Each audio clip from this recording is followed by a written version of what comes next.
لله رب العالمين والعاقبة للمتقين والصلاة والسلام على أشرف الأنبياء والمرسلين سيدنا محمد وعلى آله وصحبه أجمعين أما بعد فأعوذ بالله من الشيطان الرجيم بسم الله الرحمن الرحيم حامين والكتاب المبين إنا أنزلناه في ليلة مباركة إنا كنا منذرين فيها يفرح كل أمر حكيم صدق الله العظيم. قال رسول الله صلى الله عليه وسلم إذا كان ليلة من نصف شعبان قوموا ليلها وصوموا نهارها أو كما قال رسول الله صلى الله عليه وسلم.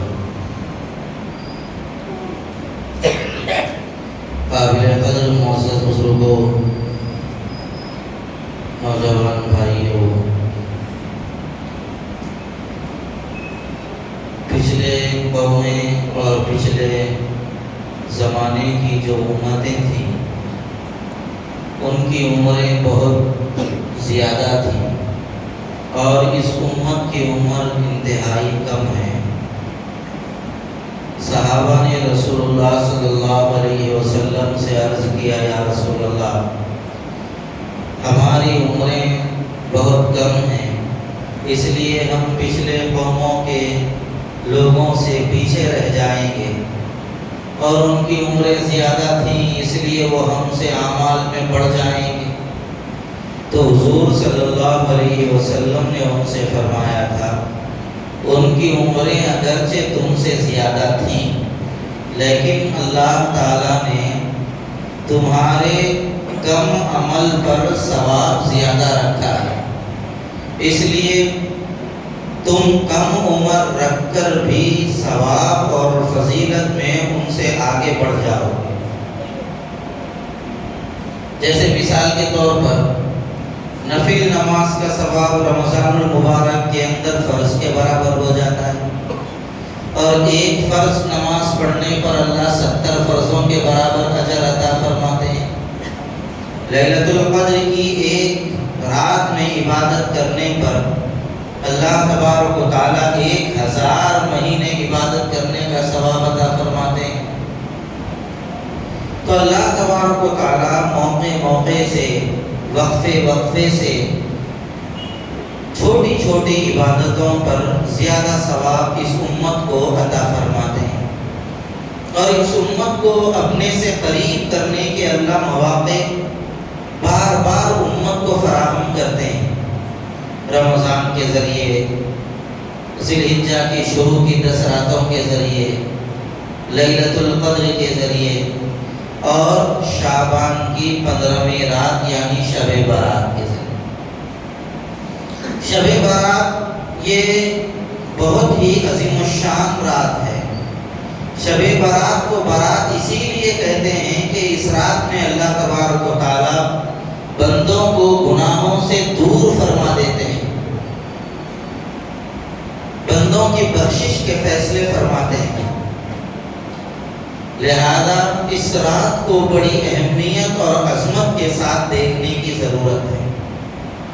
اس رات کے اندر کچھ کام کرنے کے ہیں اور کچھ کام احتیاط کرنے کے ہیں. مسلمانوں کے اندر اس رات کے اندر بھی بہت زیادہ افراط و تفریط ہے.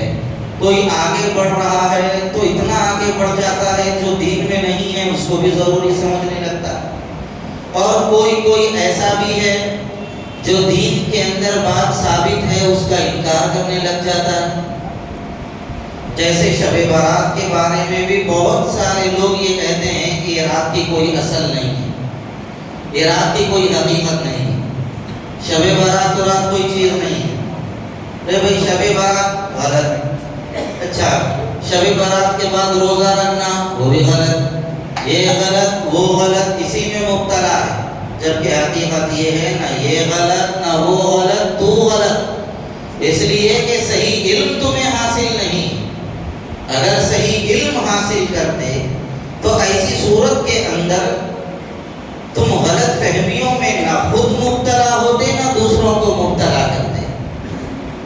شب برات کی روایتیں 14 سے زیادہ صحابہ کرام رضی اللہ عنہم اجمعین نے بیان کی ہیں۔ کیا 14 صحابہ کرام غلط روایت کو بیان کر سکتے ہیں؟ دوسری بات یہ ہے اور سچی بات ہے، شب برات کے سلسلے میں جتنی روایتیں آئی ہیں وہ پوری کی پوری روایتیں ضعیف ہیں، لیکن ضعیف ہونے کا مطلب یہ نہیں ہے کہ وہ روایت عمل کے قابل نہیں۔ ضعیف روایت بھی عمل کے قابل ہوتی ہے۔ فضیلت کے باب میں ضعیف روایت پر بھی عمل کیا جا سکتا ہے۔ ضعیف روایت سے عقیدہ تو ثابت نہیں ہو سکتا، لیکن فضیلت ضرور ثابت ہو سکتی ہے۔ اسی لیے فضائل کے باب میں ضعیف روایت پر بھی عمل کیا جا سکتا ہے۔ اور دوسری بات یہ ہے کہ ضعیف روایت کی تائید اگر دوسری روایت سے ہو جائے، یعنی دوسری کتابوں میں بھی اس طرح کا مضمون آ جائے دوسری حدیثوں میں، تو اب وہ ضعیف روایت ضعیف نہیں رہتی، قابل قبول بن جاتی ہے۔ بہت سارے لوگوں کو یہ غلط فہمی ہے کہ یہ ضعیف روایت ہے، عمل کے قابل نہیں، چھوڑ دو۔ یہ ضعیف روایت ہے، اس کو چھوڑو۔ یہ ضعیف روایت ہے، اس کو چھوڑو۔ یہ غلط فہمی ہے، جبکہ صحیح بات یہ ہے ضعیف روایت بھی قابل عمل ہے۔ بہت سارے لوگ موضوع روایت اور ضعیف روایت میں فرق نہیں کر سکتے۔ موضوع روایت قابل ترک ہے، اس پر عمل نہیں کیا جا سکتا۔ موضوع روایت پر، موضوع روایت اس کو کہتے ہیں جو رسول اللہ صلی اللہ علیہ وسلم سے ثابت نہ ہو، کسی نے اس کو گھڑ لیا ہے، بنا لیا ہے اور اس کو حدیث بنا کے پیش کر دیا ہے۔ جیسے کدو کھاؤ جنت میں جاؤ، یہ موضوع روایت ہے۔ یہ موضوع روایت، اکل الدب دخل الجنہ، کدو کھاؤ جنت میں جاؤ، یہ ضعیف روایت۔ کدو رسول اللہ صلی اللہ علیہ وسلم کو بہت پسند تھا، لیکن یہ کھانے کی وجہ سے آدمی جنت میں جائے گا، ایسا نہیں ہے۔ یہ موضوع روایت ہے، اب اس پر عمل نہیں کیا جائے گا۔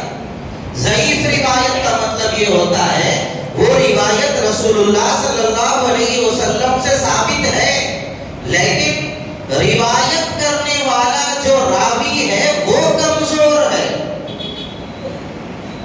اس کے اندر ثقہ راویوں کے برابر مضبوطی نہیں ہے، جس کی وجہ سے اس کی بیان کی ہوئی روایت کو ضعیف کہا جاتا ہے، اگرچہ وہ روایت رسول اللہ صلی اللہ علیہ وسلم کی جانب منسوب ہوتی ہے۔ اس لیے ضعیف روایت کو یہ کہہ کے چھوڑ دینا یہ ضعیف ہے، اس کو ہٹا دو، زبان کے اندر بہت ہمت چاہیے، جرأت چاہیے۔ اس لیے شب برات کے بارے میں بھی جو روایتیں ہیں اگرچہ ضعیف ہیں، لیکن دوسری روایتوں سے اس کی تائید ہو جاتی ہے، تو اب یہ روایت بھی قابل عمل ہے۔ یہ بات سمجھ میں آ رہی ہے؟ سمجھ میں آ رہی؟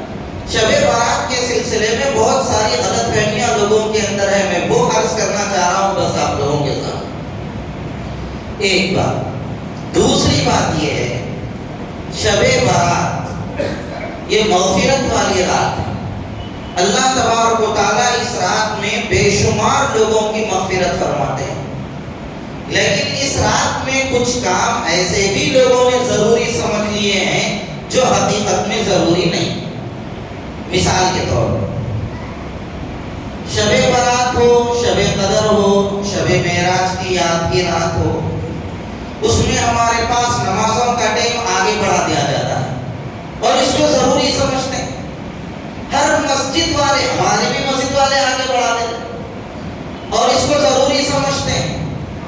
ارے بھائی ٹائم نہیں بڑھے تو کیا ہوتا کہ کیا نہیں کہ جان دو، چپ لوگ کیا بولتے کہ کیا نہیں، اور اہتمام سے آگے بڑھاتے ہیں نمازوں کے اوقات۔ یہ ضروری نہیں ہے۔ دین میں جو ضروری ہے آپ اس کو ضروری سمجھیے، دین میں جو ضروری نہیں ہے آپ اس کو ضروری مت سمجھیے۔ مثال کے طور پہ آپ کے اندر اتنا حوصلہ ہونا چاہیے کہ مثال کے طور پر اگر یہ اعلان کر دیا جائے مسجد نوزت کے اندر شب برات میں عشاء کی نماز اسی وقت ہوگی، نماز کا وقت نہیں بڑھایا جائے گا، جان دو بھائی نب کو پڑھا، فرض تھوڑی ہے، ضروری تھوڑی ہے، ارے ٹائم نہیں بڑھائے، ایسا نہیں بڑھاتے بھائی، شب برات تو اتنی بڑی رات میں ٹائم نہیں بڑھاتے، مسئلہ پیدا شروع کر دیتے لوگ۔ ارے بھائی کوئی مسئلہ ہی نہیں ہے، یہ نہ کوئی یہ واجب ہے، نہ کوئی فرض ہے، نہ ضروری ہے، اور اس رات کی کوئی ایسی عشاء کی نماز کی فضیلت ثابت ہے کہ صاحب اس فضیلت کی وجہ سے اس کو آگے بڑھا دیا جائے گا، ایسا بھی نہیں ہے۔ جیسے عام دنوں کی عشاء کی نماز ہے، اس رات کی عشاء کی نماز بھی ویسے ہی ہے، کوئی الگ بات نہیں ہے، لیکن ہے ضروری اس کو ہم لوگوں نے اتنا لازم کر لیا ہے کہ صاحب اگر ذرہ برابر بھی ادھر ادھر بات ہو جائے تو ہم پریشان خود بھی ہو جاتے ہیں، دوسروں کو بھی کر دیتے ہیں۔ ایسے ہی ان راتوں کے اندر بیانات، شب برات میں مثال کے طور پر کسی مسجد میں بیان نہیں ہوا، اب ہنگامہ شروع کر دیتے ہیں لوگ، بیان نہیں کرے ہوا، کہتے بیان نہ فرض ہے، نہ واجب ہے، نہ حضور صلی اللہ علیہ وسلم سے ثابت ہے، لہذا ہوا ٹھیک ہے، نہیں ہوا کوئی مسئلہ نہیں۔ میں یہ آپ کو بتانا چاہ رہا ہوں، دین کو صحیح طریقے سے سمجھیے، دین کو رواجوں میں سمجھنے کی کوشش مت کیجیے، رواجوں میں سمجھیں گے دھوکہ کھائیں، اس لیے بیان ہوا ٹھیک، نہیں ہوا کوئی مسئلہ نہیں۔ اس رات کے اندر قیام، شب برات میں قیام کرنے کا رسول اللہ صلی اللہ علیہ وسلم کی جانب سے قول ثابت ہے، قوموا لیلہ، تم اس رات میں قیام کرو۔ قیام کا مطلب کیا ہے صاحب؟ اس رات میں اللہ کے سامنے کھڑے ہو جاؤ، اللہ کے سامنے حاضر رہو، یہ قیام ہے۔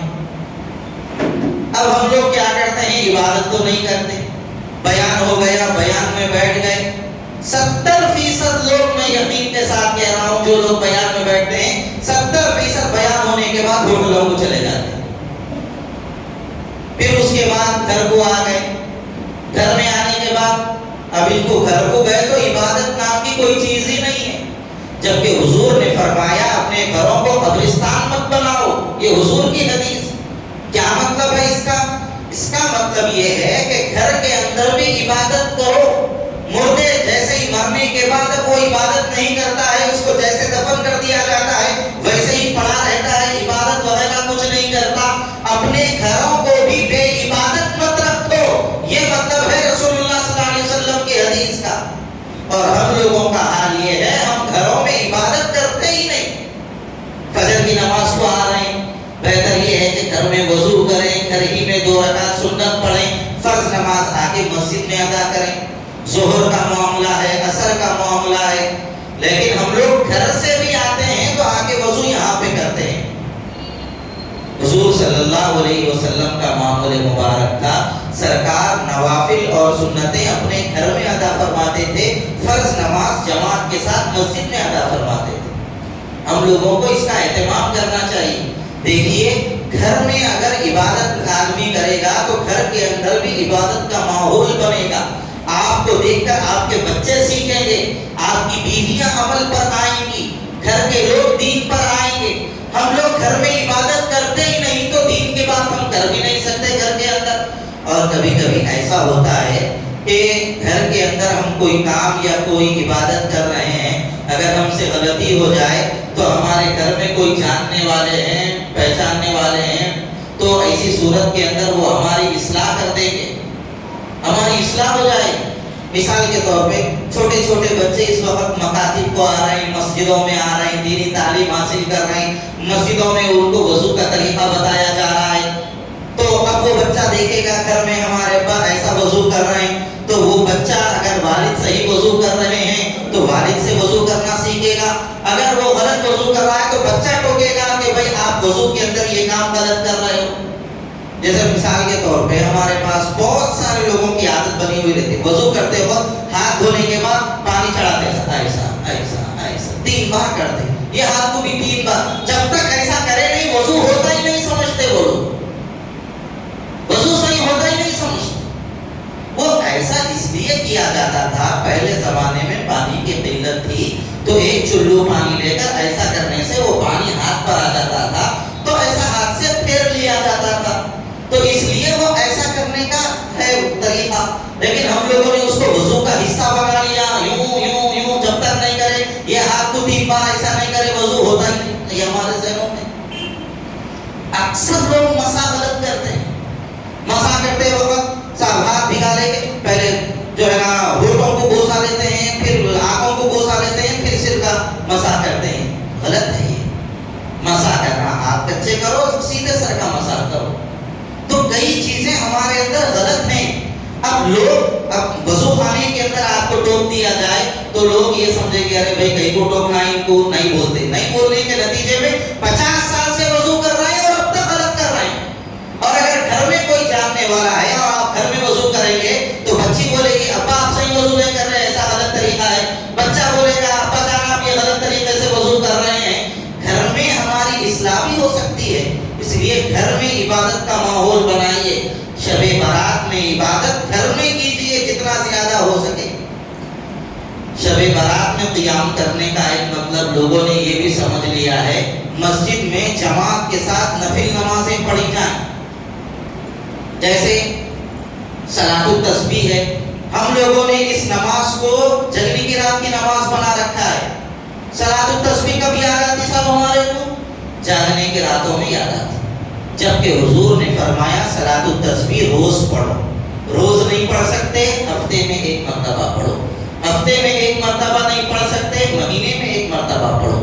مہینے میں نہیں ہو سکتا، سال میں 1 مرتبہ پڑھو۔ سال میں 1 مرتبہ نہیں پڑھ سکتے تو پوری زندگی میں 1 مرتبہ ضرور پڑھ لو۔ یہ حضور نے فرمایا۔ صلاۃ التسبیح پڑھنے سے پورے گناہ معاف ہو جاتے ہیں، بڑی فضیلت ہے یہ صلاۃ التسبیح کی۔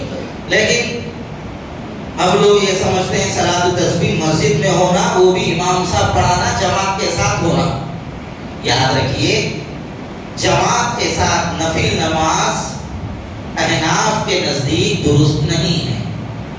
ہم سب حنفی مسلک سے وابستہ ہیں، تو حنفی مسلک کے اندر تو جماعت کے ساتھ نفل نماز پڑھنا درست ہی نہیں ہے۔ اب حنفی مسلک بولتے ہی بعض لوگوں کے کانا کھڑے ہو جاتے ہیں، لوگ مسلکوں کو مانتے ہیں، یہ لوگ ہم مشرکہ ہیں، نعوذ باللہ۔ ایسی بات نہیں ہے، بات آئی تو 2 منٹ میں یہ بات بھی سمجھ لو۔ ہم امام اعظم ابو حنیفہ رحمۃ اللہ علیہ کو جو اپنا امام مانتے ہیں اور ہم حنفی مسلک سے وابستہ ہیں، اس کا مطلب صرف اتنا ہے امام اعظم ابو حنیفہ رحمۃ اللہ علیہ ہم سے زیادہ دین کو سمجھے ہوئے ہیں۔ 80 ہجری میں پیدا ہوئے، 150 میں وفات پائے ہیں، اور حضور کا زمانے کے قریب یہ پیدا ہوئے۔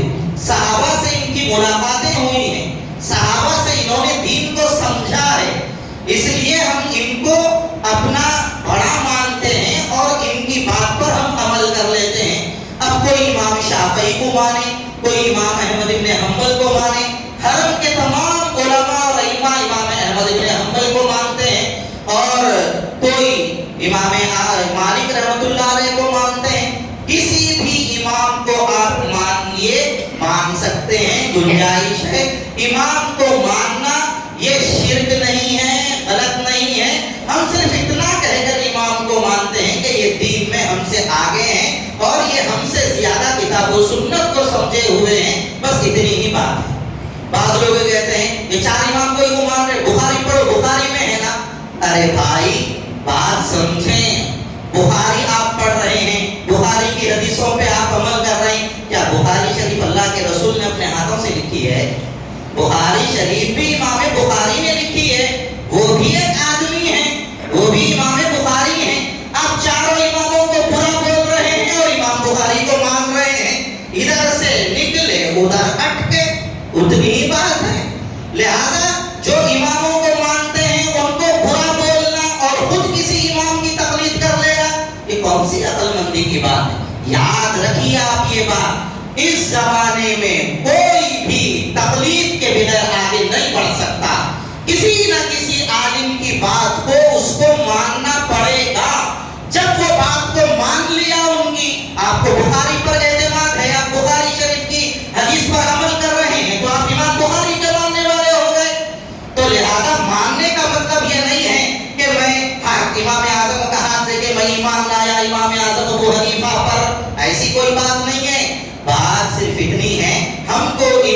ان کی تشریحات پر اعتماد ہے، اس لیے ہم ان کو مانتے ہیں۔ اور اگر کوئی یہ بولے نہ میں امام اعظم کو مانتا ہوں، نہ امام مالک کو مانتا ہوں، نہ امام شافعی کو مانتا ہوں، نہ امام احمد ابن حنبل کو مانتا ہوں، نہ امام بخاری کو مانتا ہوں، کوئی مسئلہ نہیں، کوئی مسئلہ نہیں، کسی کو مت مانو، کوئی مسئلہ نہیں۔ اور کوئی یہ بولے میں امام بخاری کو مانتا ہوں، کوئی مسئلہ نہیں۔ آپ کسی کو مانو، کسی کو مت مانو، کوئی مسئلہ نہیں، مانو اللہ اور اس کے رسول کو۔ مسلک صرف اللہ اور اس کے رسول کا ہے۔ اب اس کے علاوہ آپ کو عمل کرنے کے لیے کسی نہ کسی کی بات پر اعتماد کرنا پڑے گا، لہذا جو جس پر اعتماد کر رہا ہے اعتماد کرے۔ کوئی امام بخاری پہ اعتماد کر رہا ہے، شوق سے اعتماد کرے، وہ دوسرے کو برا نہ بولے۔ جو امام اعظم کو مانتا ہے وہ شوق سے مانے، دوسرے کو برا نہ بولے۔ بات سمجھ میں آ رہی ہے؟ سمجھ میں آ رہی ہے؟ جب مسئلہ ہی نہیں ہے تو مسئلہ بنا رہے کہیں کو۔ جب یہ مسئلہ ہی نہیں ہے تو میں اہل حدیث ہو گیا، میں وہ ہو گیا، میں اس کو وہاں سے نکال کے اہل حدیث بنا دیا، میں کو اب گولڈ میڈل ملے گا۔ یہ دھندے چھوڑو، یہ دھندے چھوڑو۔ آپ کسی کو اٹھا کے کسی مسلک میں لے کے آئے، کوئی انعام ملنے والا نہیں، کوئی مغفرت کا فیصلہ نہیں ہے۔ محنت کرنا ہے، مسلک بدلنے کی محنت مت کرو، محنت یہ کرو میرے کو 4 سورے یاد ہے، اس کو 4 سورے یاد نہیں، میں 4 سورے یاد دلا دوں گا۔ میرے کو 10 حدیثیں یاد ہیں، اس کو ایک حدیث یاد ہے، میں اس کو 10 حدیثیں یاد دلا دوں گا۔ محنت یہ کرو، محنت یہ مت کرو اس کو اٹھا کے یہ مسلک سے ڈالیے، اٹھا کے یہ مسلک سے ڈالیے، یہاں سے اٹھا کے وہاں لے کے ڈالے، وہاں سے اٹھا کے یہاں لے کے ڈالے۔ بیکار محنت ہے، فضول محنت ہے، کوئی انعام ملنے والا تمہارے کو نہیں ہے اس پہ۔ لہذا یہ فضول محنتیں چھوڑیے، یہ فضول دھندے چھوڑ دو، محنت کرو ایسی جو کام کے قابل ہو، جو اللہ کے پاس انعام کے قابل ہو، ایسی محنتیں کیجیے۔ بہرحال اس رات کے اندر نفل نماز کی کوئی جماعت نہیں ہے۔ دیکھیے یہاں پر سمجھنے کی بات یہ ہے، اللہ تعالیٰ کے 2 دربار ہیں، ایک دربار عام ہے اور ایک دربار خاص ہے۔ دربار عام فرض نمازوں کا دربار، جس میں ہر ایک کو شریک ہونا ہے، سب آئیں اور یہاں پر نماز پڑھیں۔ دربار عام کو عام سے عام کرنا چاہیے، سب کو اس نماز میں لانا چاہیے۔ اور دوسرا ہے دربار خاص، نفل نمازیں، انفرادی اعمال، آپ کی تلاوت، آپ کا ذکر، یہ دربار خاص ہے، یہ اللہ کا بندے کا خصوصی تعلق ہے۔ اس میں آپ جو کرنا چاہیں کریں، جو عبادت کرنا چاہیں عبادت کریں۔ دربار خاص کو دربار عام مت بنائیے، دربار عام کو دربار خاص مت بنائیے۔ جو جس حیثیت سے اللہ کے رسول نے رکھا ہے اس کو اسی حیثیت سے رکھنے دیجئے، اپنی طرف سے دین کے اندر کوئی آگے پیچھے مت کیجئے۔ جو رسول اللہ نے کیا اور پورے ڈنکے کی چوٹ پر کیجئے، اور جس کو رسول اللہ نے نہیں کیا ڈنکے کی چوٹ پر اس کو چھوڑ دیجئے۔ کسی ملامت کرنے والے کی ملامت کی پرواہ مت کیجئے۔ ساری دنیا وہ عمل کر رہی ہے اور ساری دنیا کے لوگ اس عمل کو اچھا سمجھ رہے ہیں اور دکھائی دینے میں بھی اچھا لگ رہا ہے، ثواب کا ذریعہ آپ اس کو سمجھ رہے ہیں، لیکن رسول اللہ صلی اللہ علیہ وسلم نے نہیں کیا۔ ساری دنیا کے لوگ مل کر بھی اس سنت کا مقابلہ نہیں کر سکتے، حضور کے عمل کا مقابلہ نہیں کر سکتے، اور حضور نے کیا، دنیا اس کو چھوڑ رہی ہے، آپ اس کو پوری مضبوطی کے ساتھ کیجئے۔ ساری دنیا چھوڑنے کی وجہ سے سنت کی طاقت ختم نہیں ہو سکتی، اس لیے وہ کام ہمیں کرنا ہے جو اللہ کے رسول نے بتایا ہے، اس کام سے بچنا ہے جو اللہ کے رسول نے نہیں کیا۔ شب برات کے اندر ایک کام قبرستان جانے کا ہے۔ قبرستان جانے کے سلسلے میں بھی ہمارے پاس 2 لوگ ہیں۔ ایک لوگ، بعض لوگ تو یہ بولتے ہیں بالکل نہیں جانا، غلط ہے، سب غلط ہے، بکواس ہے، بدعت ہے، یہ بھی غلط ہے۔ بعض لوگ یہ بولتے ہیں قبرستان پابندی سے جانا چاہیے، شب برات قبرستان جانے کی رات ہے، زور دیتے ہیں، یہ بھی غلط ہے۔ صحیح کیا ہے؟ حضرت عائشہ صدیقہ رضی اللہ تعالیٰ عنہ فرماتی ہیں رسول اللہ صلی اللہ علیہ وسلم ایک مرتبہ ان کے حجرے میں آرام فرما رہے تھے، اچانک حضور بیدار ہوئے اور سرکار حجرے کے باہر نکلنے لگے تو حضرت عائشہ حضور کو دیکھ کر پیچھے چلنے لگی کہ کہیں حضور مجھے چھوڑ کر کسی اور کے پاس تو نہیں جا رہے ہیں۔ تو دیکھا لکھا حضور اکرم صلی اللہ علیہ وسلم بقیع کے قبرستان میں گئے اور وہاں حضور اکرم صلی اللہ علیہ وسلم ٹھہر کر دعا فرما رہے ہیں. تو سرکار دو عالم صلی اللہ علیہ وسلم وہاں پر دعا فرمائیں, اس کے بعد واپس آئے. بقیع والوں کی بھی کیا خوش نصیبی ہے, اور وہاں پر دفن ہونے والوں کے مقدر پر بھی آپ رشک کیجئے. سرکار دو جہاں نے وہاں ٹھہر کر ان کے لیے دعائے مغفرت کی ہے. اللہ تعالی ہم سب کو وہاں پر دفن ہونا آسان فرمائے, نصیب فرمائے. صحابہ کرام دفن ہیں, سرکار کی لخت جگر حضرت فاطمہ الزہرا وہاں پر دفن ہیں, حضور کی پیاری بیوی حضرت عائشہ صدیقہ وہاں پر دفن ہیں, حضرت عثمان غنی رضی اللہ تعالیٰ عنہ وہاں پر دفن ہیں. اللہ ہم سب کو وہاں پر دفن ہونے کی توفیق عطا فرمائے. تو بقیع کے قبرستان کے پاس سرکار گئے, دعا فرمائے. پھر اس کے بعد حضور نے حضرت عائشہ سے فرمایا, عائشہ تم نے یہ سمجھا کہ میں تمہارے حق کے اندر ناانصافی کر دوں گا؟ بات یہ نہیں ہے. بات یہ ہے آج شعبان کی 15ویں رات ہے, آج اللہ تعالیٰ بے شمار لوگوں کی مغفرت فرما دیتے ہیں. لہذا میں نے یہ چاہا آج بقیع والوں کے لیے دعائے مغفرت کر دوں. تو حضور صلی اللہ علیہ وسلم اپنی زندگی میں ایک مرتبہ شب برات میں قبرستان گئے. تو اتباع سنت کی خاطر ہم لوگوں کو ایک مرتبہ ضرور قبرستان جانا چاہیے, اتباع سنت کی خاطر. اس کے بعد آپ کا دل جانا چاہے جائیں, نہیں جانا چاہے نہ جائیں. جانے والے نہیں جانے والوں کو برا نہ کہیں, اور نہ جانے والے جانے والوں کو برا نہ کہیں. جانا چاہ رہا دل تو جائیں, نہیں جانا چاہ رہا ہے دل نہ جائیں. لیکن جاؤ نکو جاؤ مسئلہ تمہارا ہے, مگر لڑو نکو اللہ کے واسطے. کہیں کو نہیں جا رہے, کیا وجہ سے نہیں جا رہے, کہیں کو جاتے, کیا ہے زیادہ ضروری ہے, لڑو نکو اللہ کے واسطے. بیکار چیزوں میں ہم لوگ لڑ رہے ہیں, دین کو نہیں سمجھنے کی وجہ سے, غلط سمجھنے کی وجہ سے یہ فضول بحثیں ملت مسلمہ کے درمیان آتی جا رہی ہیں. بہرحال بھائیو, یہ رات بڑی عظمت والی رات ہے. اس رات کے قدر کیجئے, جتنی عبادت آپ سے ہو سکتی ہے عبادت کیجئے. اس رات کے اندر اللہ تبارک و تعالیٰ کچھ لوگوں کی مغفرت نہیں کرتے. اگر یہ برائیاں ہمارے اندر ہیں تو ہم اللہ سے توبہ کر لیں اور یہ برائیوں کو چھوڑنے کی کوشش کریں. ماں باپ کا نافرمان اس رات میں اس کی مغفرت نہیں ہوتی. اس لیے ماں باپ کے ساتھ جو بھی ہماری نااتفاقیاں ہیں اس کو ختم کریں. ماں باپ کے قدموں میں پڑ جائیے, بہت عظیم نعمت ہے. جب یہ رخصت ہو جاتے ہیں اس کے بعد اندازہ ہوتا ہے یہ کتنے بڑے تھے اور ان کے سائے کی وجہ سے کتنے مشکلیں آسان ہوتی جا رہی تھی. اب سمجھ میں نہیں آئے گا. جب یہ لوگ زمین کے نیچے چلے جائیں گے, ایک نظر دیکھنے کے لیے بھی آپ تڑپ جائیں گے اور وہ صورتیں آپ کو نظر نہیں آئیں گی. یہ بوڑھا سایہ ہے, یہ بوڑھا شجر ہے, ان کا رہنا ہی ہمارے لیے بڑی ثواب اور ہمارے لیے بڑی نجات اور بڑی آرام اور سہولتوں کا ذریعہ ہے. اس لیے ماں باپ جن کے زندہ ہیں ان کے قدر کر لیجیے. رشتے توڑنے والوں کی مغفرت نہیں ہوتی, اس گناہ سے اپنے آپ کو بچا لیجیے. شراب پینے والوں کی مغفرت نہیں ہوتی. دوست کا ولیمہ ہے, ایک بار پی کے ناچ لیتا ہوں پھر نہیں پیتا ہوں, اسی ایک مرتبہ میں اگر تمہاری فہرست کا نام بدل گیا, ادھر سے ادھر ہو گیا تو کیا کرو گے؟ اس لیے رشتہ داروں سے بے تعلقی ہے تو اس کو درست کر لیجئے. شراب کی عادت ہے, یہ رات آنے سے پہلے پہلے توبہ کر لیجئے. جوئے کھیلنے کی عادت ہے, اس رات کے پہلے آنے سے پہلے پہلے اللہ تبارک و تعالیٰ سے معافی مانگ لیجئے. پائنٹ پیجامہ لنگی جو بھی ٹخنوں کے نیچے رہے گا اس کی اللہ کے رسول نے فرمایا مغفرت نہیں ہوگی. اس لیے اپنے پائنٹ پیجامے کو ٹخنوں کے اوپر رکھیے. میں یہ بات بہت اکثر کہتا ہوں, مسلمان قوم, جو قوم اپنے پائجامے کو ٹخنے سے اوپر نہیں کر سکتی, اٹھا نہیں سکتی, وہ میدان جہاد میں تلوار کیا اٹھا سکتی ہے؟ جو پائجامے کو نہیں اٹھا سکتی تلوار کیا اٹھائے گی وہ قوم؟ اس لیے اپنے پائنٹ اور پائجامے کو ہمیشہ ٹخنوں سے اوپر رکھیے اور جہاں تک ہو سکے حضور کی سنتوں پر عمل کیجئے.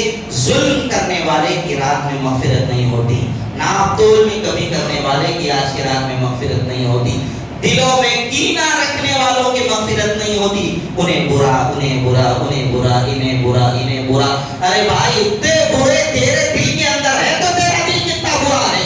پورے پورے لوگوں کا مجموعہ تیرا دل ہو گیا, سب کی برائی تیرے دل کے اندر جمع ہے. بولے حقیقت میں برا ہے کہ نہیں کی, لیکن اس کو سمجھ کے تو برا ہو گیا. اس لیے اللہ کے واسطے برائیاں اپنے دلوں میں کسی کے لیے مت رکھیے. اللہ تعالیٰ سے علم و عمل کے اپنے کرم سے عطا فرمائے.